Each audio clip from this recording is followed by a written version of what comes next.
خوب اعوذ باللہ من الشیطان الرجیم بسم اللہ الرحمن الرحیم الحمد للہ رب العالمین وصلی اللہ علی محمد وآلہ الطاہرین اللہم صلی علی محمد وآل محمد۔ بات چل رہی تھی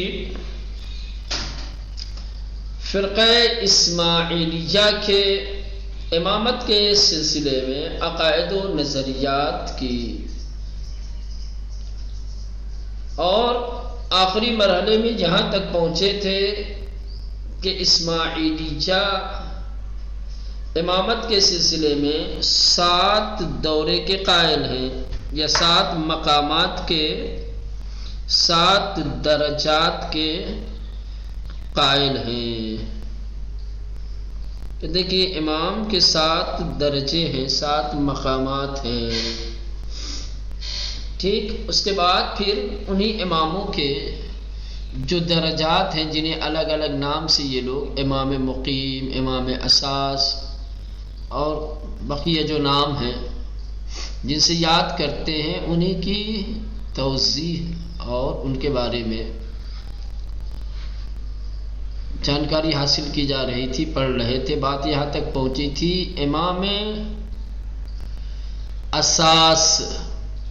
امام اساس کسے کہتے ہیں؟ وہ لوگ کہتے ہیں امام اساس یہ رسول ناطق کی زندگی کے تمام مراحل میں اس کا ناصر و مددگار ہوتا ہے، اس کے ہمراہ ہوتا ہے، اس کے ساتھ ہوتا ہے۔ امام اساس رسول ناطق کے ہمیشہ ساتھ ہوتا ہے اور اس کے ناصر و مددگار کے عنوان سے اس کے اسرار کا امین ہوتا ہے، اور رسول کے اہم دستورات کو نافذ کرتا ہے اور اعمال رسالت کے لیے قیام کرتا ہے۔ اس کے بعد ہے امام متمم، ٹھیک۔ امام متمم کون ہے؟ دور پیغمبر کو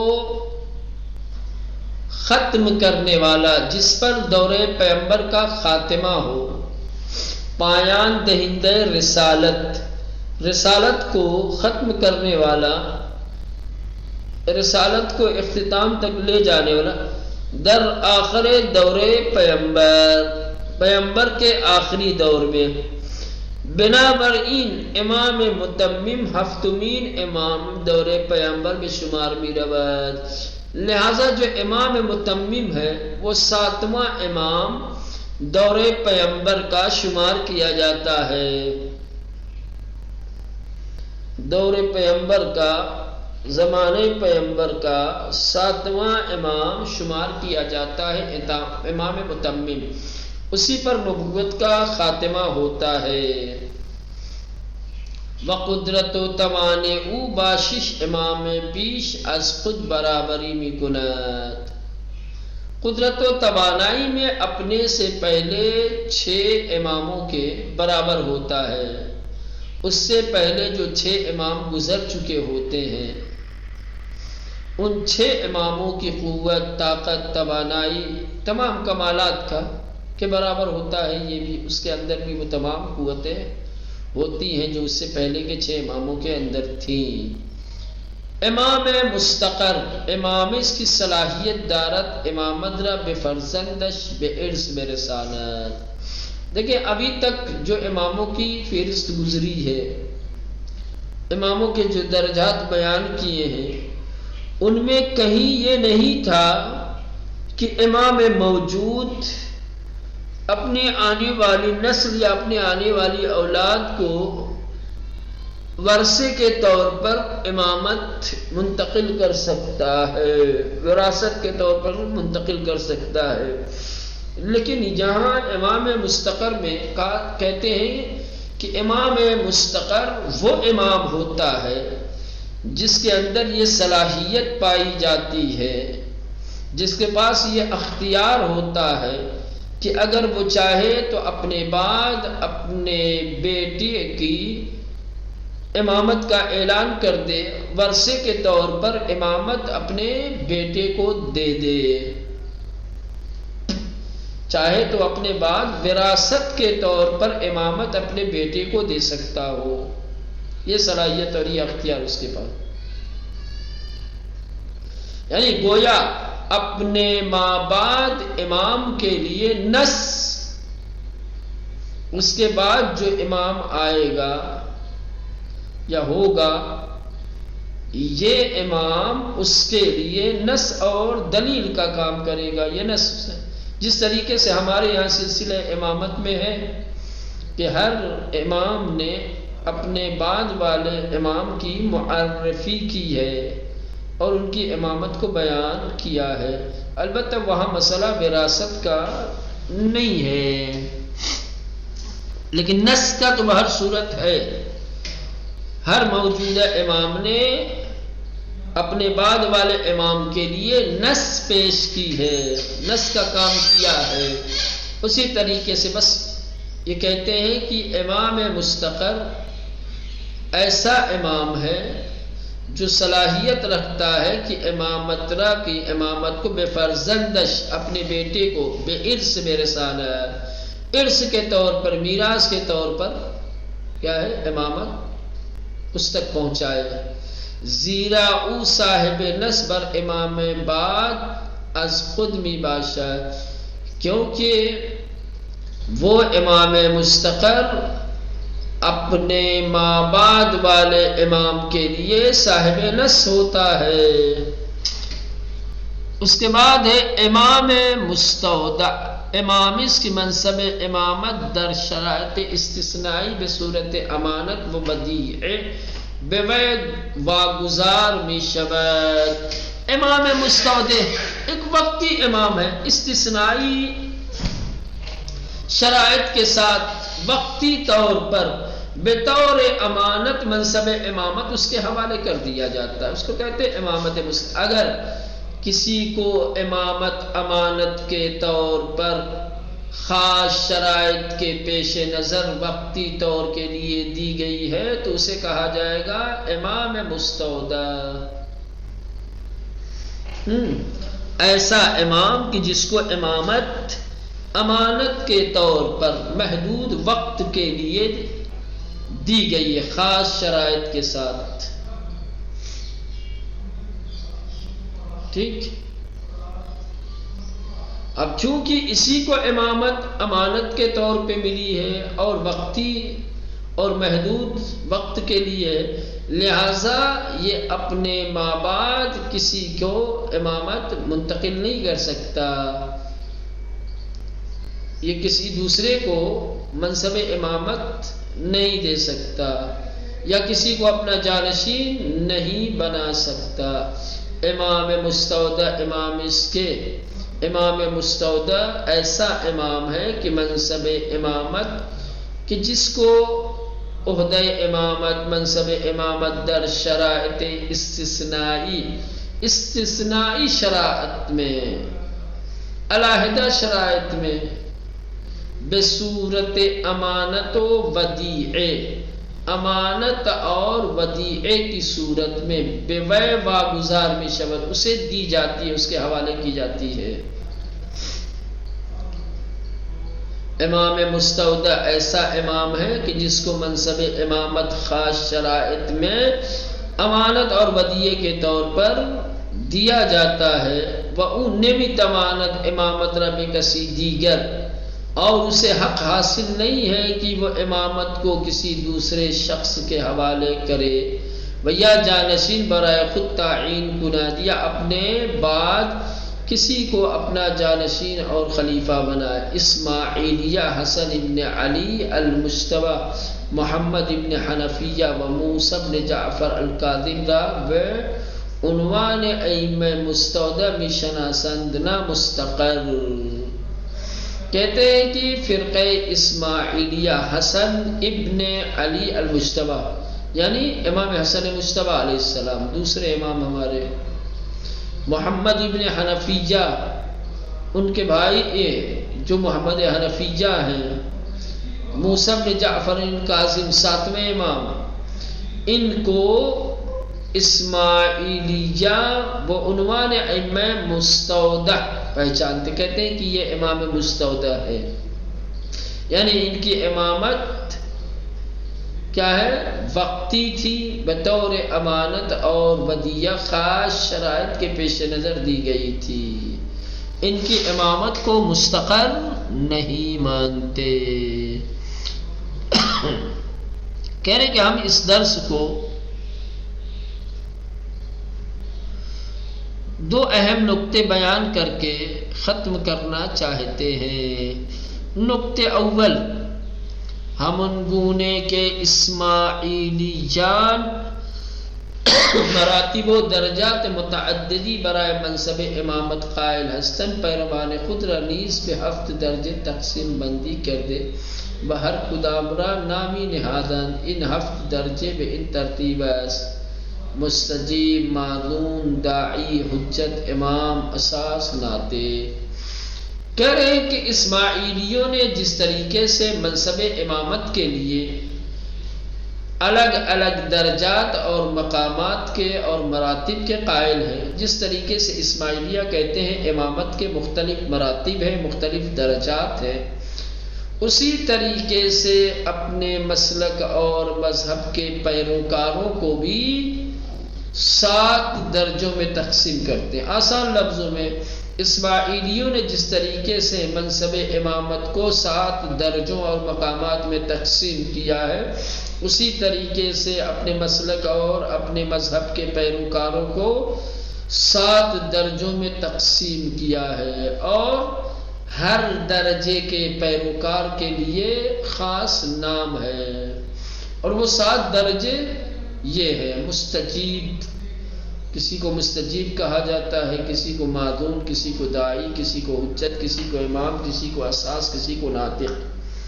اب ظاہر سی بات ہے یہ تو صرف نام ہے، ٹھیک،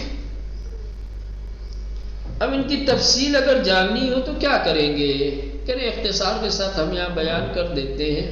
دیکھیں، مستجیب کون کہلاتا ہے؟ فرقہ اسماعیلیہ کے کون پیروکار مستجیب کہلاتا ہے؟ کسے اسماعیلیہ مستجیب کہتے ہیں؟ مستجیب کسی اس کی تازے بکیش اسماعیلی درآمد ہے۔ مستجیب اس شخص کو کہا جاتا ہے جس نے مسلک اسماعیلیہ کو تازہ قبول کیا ہو، جو اسماعیلی بنا ہو، کسی دوسرے فرقے، کسی دوسرے مذہب اور مسلک سے وابستہ رہا ہو، اسے چھوڑ کر کے کیا ہے کیشو مسلک اسماعیلیہ کو قبول کر لیا ہو، تو اسے کہیں گے مستجیب۔ کسیس کے مستجیب اس شخص کو کہا جاتا ہے کہ تازے، جو جدید بکیش اسماعیلی، جو مسلک اسماعیلی میں درآمد است داخل ہوا ہے۔ نمبر 2، معذون، بے کسی می گوئیں گے در عقائد اسماعیلی راسخ شدے و اجازے سخن گفتن پیدا می کند۔ معذون ان لوگوں کو کہا جاتا ہے کہ جنہوں نے اسماعیلی عقائد کو اچھی طریقے سے پڑھا اور سمجھا ہے، جو عقائد اسماعیلیہ کے واقف ہے، جو عقائد اسماعیلیہ کے راسخ ہیں، اچھی طریقے سے اسماعیلیہ کے عقائد کو جو لوگ سمجھتے ہیں، انہیں کہا جاتا ہے معذون۔ انہیں کلام کرنے کی، انہیں گفتگو کرنے کی گویا اجازت ہے، وہ چاہے تو اسماعیلیوں کے دوران اپنے مسلک اور مذہب کے مسائل بیان کر سکتے ہیں، سمجھا سکتے ہیں، ذاکر خطیب بن سکتے ہیں۔ معذون بے کسی می گویند کی، معذون اس شخص کو کہا جاتا ہے کہ در عقائد اسماعیلی راسخ شدے، جو اسماعیلی عقائد میں راسخ و پختہ طریقے سے، مستحکم طریقے سے اسماعیلی عقیدے کو جو جانتا ہو، وہ اجازت سخن گفتن پیدا می کند، اور گفتگو اور کلام کرنے کی جس کو اجازت ملی ہو۔ داعی، یک درجه بالاتر از مازون است که اجازه تبلیغ و دعوت به عین اسماعیلی را می‌یابد. کہہ رہے کہ دائی اس کا درجہ مازون سے ایک درجہ بلند ہے، یہ مازون سے بلند تر ہے، ایک درجہ اس کا مازون سے آگے ہے. اس مازون ان لوگوں کو کہا گیا تھا کہ جو عقائد میں راسخ تھے اور جنہیں گفتگو کرنے کی اجازت تھی لیکن اجازت تبلیغ نہیں تھی کہ وہ تبلیغ پر نکلے اور اسماعیلی عقائد و نظریات اور ان کے آئین کو دوسروں تک پہنچائیں. لیکن داعی کو یہ تمام چیزیں حاصل ہیں. داعی یک درجے بالاتر از مازون است، داعی کا درجہ مازون سے ایک درجہ بلند ہے کہ اجازت تبلیغ و دعوت بے عین اسماعیلی را میابد، کہ جس کو تبلیغ کی اور اسماعیلی آئین کی دعوت کی اجازت ملی ہے. داعی خود بے سے درج داعی بلاغ، داعی محدود و داعی مطلق تقسیم شود. یعنی اب یہ خود داعی ان کو 3 حصوں میں تقسیم کیا گیا: داعی بلاغ، داعی محدود، داعی مطلق. داعی بلاغ جس کو صرف تبلیغ کی اجازت دی گئی ہو اور اس کا تبلیغی دائرہ محدود نہ ہو. داعی محدود جس کو ایک خاص منطقے سے مخصوص کیا گیا ہو کہ تم کو اب یہیں رہنا ہے، اس سے آگے تم نہیں جا سکتے تبلیغ کے لیے. داعی مطلق یہ ہے مبلغ عام جس کو کھلی آزادی ہے، جہاں جانا چاہے سمجھ رہے ہیں تبلیغ کرے. اس کے بعد ہے حجت، ریاست داعیان را بر عہدے دارد و در حقیقت حجت خدا بر خلق بے حساب می آید. حجت ان لوگوں کو کہا جاتا ہے جو داعیوں کے ناظر ہیں، جو داعیوں کی ریاست رکھتے ہیں، حکومت رکھتے ہیں. یعنی داعی سے بڑا جس کے اندر تمام مبلغین ہوتے ہیں. تمام مبلغین کی تنظیم و ترتیب اور ان کے تمام امور کو جو طے کرتا ہے، جو معین کرتا ہے، اسے کہا جاتا ہے حجت. خویا بندگان خدا پر وہ حجت ہے، حجت خدا اس کو شمار کرتے ہیں. ریاست داعیان را بر عہدے دارد، کہ داعیوں کی ریاست اور حکومت جس کے ذمے ہے، جو داعیوں کے تمام امور کو ترتیب و تنظیم دیتا ہے. بدر حقیقت، اور حقیقت یہ ہے کہ حجت خدا بر خلق بے حساب میں آیا. حجت یہ بندگان خدا پر حجت خدا کی حیثیت رکھتا ہے. اس کے بعد 5واں مرحلہ ہے امام، کسی اس کے بے مرتبہ و منصب ولایت دستیاب ہے. کہ امام اس شخص کو کہا جاتا ہے جو ولایت کے منصب اور مرتبے تک پہنچا ہوا ہو. جو ولایت کے منصب اور مرتبے تک پہنچا ہوا ہو اسے کہتے ہیں امام. اساس صاحب مقام میں وصایت است، اساس صاحب مقام وصایت است، جو وصایت کا مالک و مختار ہے، جو چاہے تو خود کسی اور کو اپنا وصی اور جانشین بنا سکتا ہو. اس کا مرتبہ بھی امام کے مرتبے سے بلند ہے. وہاں صرف جو منصب ولایت تک پہنچا ہو، اور اساس اسے کہا جاتا ہے کہ جو منصب ولایت تک پہنچا ہوا ہے اور ایک درجہ بالاتر اپنے بعد جسے چاہے اپنا وصی مقرر کر دے. ناطق بالاترین مرتبہ است، اور کہنے کہ ناطق یہ سب سے بلند مرتبہ ہے، اور ناطق کے بارے میں اس سے پہلے ذکر کر چکے ہیں. یہ آخری نقطہ تھوڑا سا بلند ہے، یعنی طویل ہے، لہذا اس کو فی الحال رہنے دیتے ہیں. انشاءاللہ اس کو شنبے کو دیکھا جائے گا.